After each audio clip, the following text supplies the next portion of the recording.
Hello friends, ഇന്ന് നമ്മൾ ചെയ്യാൻ പോകുന്നത് ഒരു ബീഫ് ഉലർത്തിയതും ബ്രേക്ക്ഫാസ്റ്റിനൊക്കെ പറ്റുന്ന ഒരു ഗ്രേവി ടൈപ്പ് ബീഫ് കറിയുമാണ്. ഇത് നമുക്ക് വളരെ പെട്ടെന്ന് ചെയ്യാവുന്നതാണ്. ഒരു കറി വെക്കുന്ന സമയം കൊണ്ട് തന്നെ നമുക്ക് 2 കറികളും റെഡിയാവും.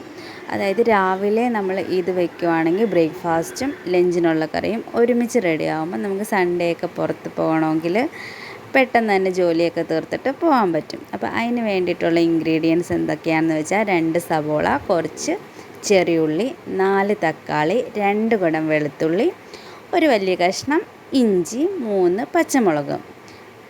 പിന്നെ പാൻ അടുപ്പത്ത് വെച്ച് ചൂടാകുമ്പോഴത്തേക്കിനും അതിലേക്ക് നമുക്ക് എണ്ണ ഒഴിച്ച് കൊടുക്കാം.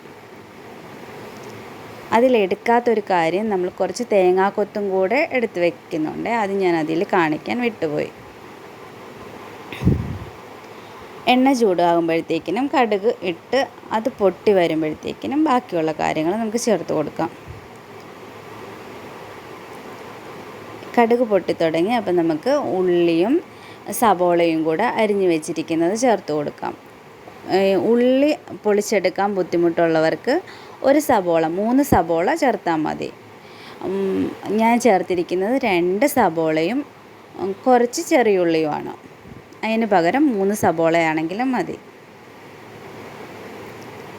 ഇനി അതിലേക്ക് ഓരോന്നായിട്ട് ചേർത്ത് കൊടുക്കാം. പച്ചമുളക് ചേർത്തു. ഇനി ഇഞ്ചി, വെളുത്തുള്ളി നന്നായിട്ടൊന്ന് ഇളക്കി കൊടുക്കണം. ഉപ്പ് ചേർത്തിട്ടുണ്ട്. കറിവേപ്പില. ഇത് നന്നായിട്ട് ഇളക്കി നന്നായിട്ട് വഴന്ന് വരുമ്പോഴത്തേക്കിനും വേണം നമുക്ക് ബാക്കി പൊടികൾ ചേർത്ത് കൊടുക്കാൻ. ഇത് കൈയെടുക്കാതെ ഇളക്കിക്കൊണ്ടിരിക്കേണ്ട ആവശ്യമൊന്നുമില്ല. അടച്ച് വെച്ചിട്ട് ഇടയ്ക്കിടയ്ക്ക് അടി പിടിക്കാതെ ഇളക്കി കൊടുത്താൽ മതി. ഇപ്പോൾ ഒരുമാതിരി സവോളയൊക്കെ നന്നായിട്ട് വഴന്ന് വന്നിട്ടുണ്ട്. ഇതിൻ്റെ അകത്ത് തേങ്ങാക്കൊത്തും കൂടെ ചേർത്തിട്ടുണ്ട്. അത് കാണിച്ചിട്ടില്ലെന്ന് തോന്നുന്നു. അപ്പോൾ ആവശ്യത്തിന് മഞ്ഞൾ എന്ന് വെച്ചാൽ 1/2 സ്പൂൺ മഞ്ഞളാണ് ഞാൻ ചേർത്തിരിക്കുന്നത്. അതിലേക്ക് 3 ടീസ്പൂൺ മുളക് പൊടി, കാശ്മീരി ചില്ലി പൗഡറാണ് ചേർത്തിരിക്കുന്നത്. അത്രയും അളവ് തന്നെ മല്ലിപ്പൊടിയും ചേർത്തിട്ടുണ്ട്.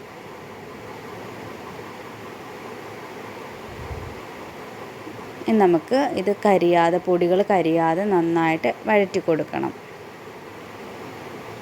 അടി പിടിക്കാതെ നന്നായിട്ട് ഇളക്കി യോജിപ്പിച്ച് കൊടുക്കാം.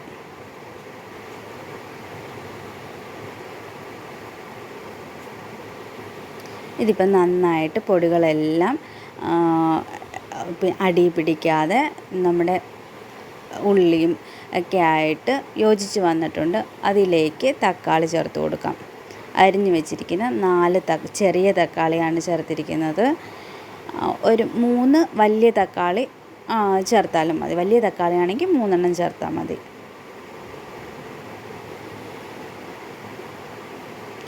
അതിലേക്ക് വേവിച്ച് വെച്ചിരിക്കുന്ന ബീഫിൻ്റെ വെള്ളം, അത് കരിഞ്ഞു പോകാതിരിക്കാൻ ആദ്യം ഞാൻ ബീഫിൻ്റെ വെള്ളവും അത് ചരിച്ചപ്പോൾ കുറച്ച് ബീഫിൻ്റെ പീസും വീണിട്ടുണ്ട്.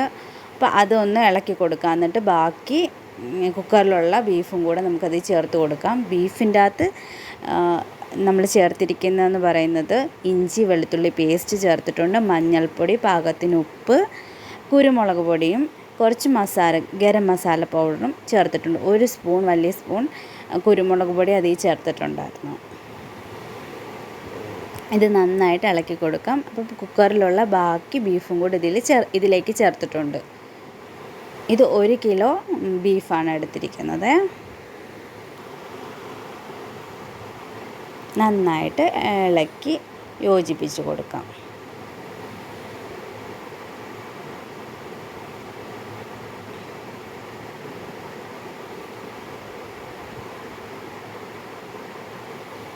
അതിലേക്ക് 1.5 ഗ്ലാസ് വെള്ളം ചേർത്തിട്ടുണ്ട്. നമ്മൾ ബീഫ് ഉലർത്തിയതും കൂടെ ഒരുമിച്ച്, ബീഫ് ഉലർത്തിയതും ഗ്രേവി ടൈപ്പ് ബീഫ് കറിയും ഒരുമിച്ച് ചെയ്യുന്നത് കാരണം ഞാൻ ബീഫ് അങ്ങ് നന്നായിട്ട് ഉടഞ്ഞു പോകുന്ന പരുവത്തിൽ വേവിച്ചിട്ടില്ല. ഇച്ചിരി തിക്കായിട്ട് ഇച്ചിരി വേവ് നിർത്തിയിട്ടാണ് വേവിച്ചിരിക്കുന്നത്.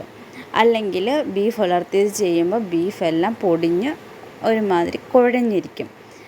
ബീഫ് പീസായിട്ട് ഡ്രൈ ആയിട്ട് കിട്ടണമെങ്കിൽ ഒരുപാട് വേവിച്ചെടുക്കരുത്. ഇത് നമുക്ക് മൂടി വെച്ച് പയ്യെ വേവിച്ചെടുക്കാം. ഇത് നന്നായിട്ട് തിളച്ചിട്ടുണ്ട്. അപ്പോൾ ഇതിൻ്റെ അകത്തുള്ള മസാലകളെല്ലാം ബീഫിൻ്റെ അകത്തോട്ട് ചേർന്നിട്ടുണ്ടാവും. അപ്പോൾ ഇനി നമുക്ക് വെള്ളം വറ്റിച്ചെടുത്താൽ മതി. അതിന് മുമ്പായിട്ട് നമ്മുടെ ബീഫ് ഗ്രേവി ടൈപ്പ് ബീഫ് കറി മാറ്റാൻ ആവശ്യത്തിനുള്ള പീസും ഗ്രേവിയും നമുക്ക് മാറ്റാം. കുക്കറിലേക്ക് മാറ്റിയിട്ടുണ്ട്. അത് ഞാൻ കുറച്ച് രാവിലത്തേക്ക് ആവശ്യമായിട്ടുള്ള കുറച്ച് ബീഫ് മാത്രമേ എടുത്തിട്ടുള്ളൂ. കൂടുതൽ എടുത്തിരിക്കുന്നത് പിന്നെ നമ്മൾ ബീഫ് ഉലർത്തിയതിന് വേണ്ടിയിട്ടാണ് കൂടുതൽ ബീഫ് മാറ്റി വെച്ചിരിക്കുന്നത്. കുറച്ച് ഒരു 2-3 തവി ബീഫ് മാത്രമാണ് നമ്മൾ കുക്കറിലോട്ട് മാറ്റിയിരിക്കുന്നത്. അതൊരു 3-4 വിസിലടിക്കുന്നത് വരെ. അലൂമിനിയത്തിൻ്റെ കുക്കറാണെങ്കിൽ ഒരു 4 വിസിലടിക്കുന്നത് വരെ നമുക്ക് പിന്നെ വിസിലടുപ്പിക്കാം. സ്റ്റീലിൻ്റെ കുക്കറാണെങ്കിൽ ഒരു വിസിലടിച്ചിട്ട് നമുക്ക് നോക്കണം, അല്ലെങ്കിൽ വെന്ത് ഉടഞ്ഞു പോകും. അതിൻ്റെ വെയിറ്റൊക്കെ പോയിട്ട് തുറന്ന് നോക്കാം. ഇനി നമുക്കിത് വെള്ളം വറ്റിച്ച് എടുത്താൽ മതി. അതിലേക്ക് ഞാൻ കുറച്ച് പിന്നെ ഗരം മസാല പൗഡറും കൂടെ ചേർത്തിട്ടുണ്ട്. ഒരു 1/4 സ്പൂണോളം ഗരം മസാല പൗഡറാണ് ഇപ്പോൾ ചേർത്ത് കൊടുത്തത്. ഇനി അത് മൂടി വെച്ചിട്ട് ഇളക്കി കൊടുത്ത് നന്നായിട്ട് ഡ്രൈ ആവുന്നത് വരെ വഴറ്റി കൊടുക്കാം.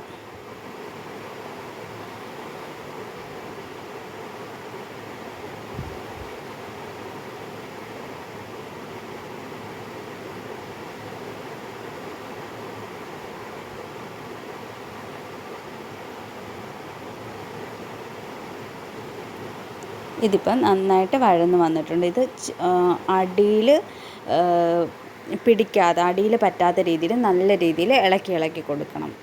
ഇതിലേക്ക് ആവശ്യത്തിന് ഒരു തണ്ട് കറിവേപ്പിലയും കൂടി ഇട്ട് കൊടുത്തിട്ടുണ്ട്. ആവശ്യമുണ്ടെങ്കിൽ നമുക്ക് കുറച്ച് തേങ്ങാക്കൊത്തും കൂടെ ഇതിലേക്ക് ഇപ്പം ആഡ് ചെയ്യാം. പിന്നെ കുരുമുളക് പൊടിയോ ഉപ്പോ പാകം നോക്കിയിട്ട് ഇപ്പം ചേർത്ത് കൊടുക്കാം. ഈ സമയത്ത് നമുക്ക് ചേർത്ത് കൊടുക്കാം. അപ്പോൾ നമ്മുടെ ബീഫ് ഉലർത്തിയത് റെഡി ആയിട്ടുണ്ട്. ഇനി നമ്മൾ കുക്കറിൽ നിന്നെടുത്ത ബീഫ് ഗ്രേവി ആണിത്. അതിൻ്റെ അകത്ത് നമ്മൾ കുക്കറിലിട്ട് അടിച്ചിട്ട് പാകത്തിന് ഉപ്പ് നോക്കി എടുത്ത് വെച്ചിരിക്കുന്നതാണ്. വേറെ ഒന്നും സ്പെഷ്യലായിട്ട് ചേർത്തിട്ടില്ല. അതിൻ്റെ മുകളിൽ എണ്ണയൊക്കെ തെളിഞ്ഞ് കറക്റ്റ് പാകം ആയിട്ടുണ്ട്.